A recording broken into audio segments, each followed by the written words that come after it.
सरकारचं म्हणणं आहे की आम्ही एक विशेष अधिवेशन घेऊन मराठा समाजाला आरक्षण देण्याचा प्रयत्न करतोय.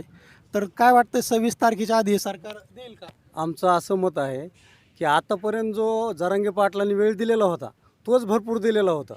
आता आम्ही आरक्षण घेतल्याशिवाय वापस जाऊ शकत नाही. मनोज दादा जरांगे पाटील हे म्हणालेले आहेत की आता आम्ही सगळे 26 तारखेला मुंबईला पोहोचणार आहोत. पण त्याचं असं म्हणणं आहे त्यांचं की जर तिथं आता सरकारनं काही डिवचण्याचा प्रयत्न केला तर राज्यातले जे इतर मराठा जे घरी राहिलेले आहेत ते सुद्धा रस्त्यावरती उतरणार आहेत. तर नेमकं असं कशामुळे त्यांनी असं म्हटलं असावं, काय वाटतं तुम्हाला? माझं नाव ईश्वर भगवानराव ताटे. मी जालना जिल्ह्यातून आलेलो आहे, म्हणजे जरांगे पाटलाच्या गावातून आलेलो आहे. आता आम्ही असा निश्चय करून आलेलो आहे की आम्ही एकतर आरक्षण घेऊन जाऊ त्याच्याशिवाय आम्ही माघारी जाणार नाहीत. कारण आम्ही आता पूर्ण तयारी करून आलेलो आहे. आम्हाला खाण्याची, पिण्याची, राहण्याची भरपूर व्यवस्था आहे.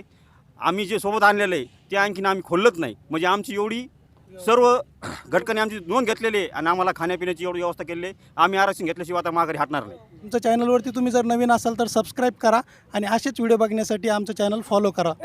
एक मराठा लाख मराठा, एक मराठा लाख मराठा, हर हर महादेव, हर हर महादेव. छत्रपती शिवाजी महाराज की जय, छत्रपती संभाजी महाराज की जय. मनोज जरांगे पाटील तुम आगे बढ़ो, हम तुम्हारे साथ हैं. मरेंगे या जिएंगे हम सब जरांगे, मरेंगे या जिएंगे हम सब जरांगे.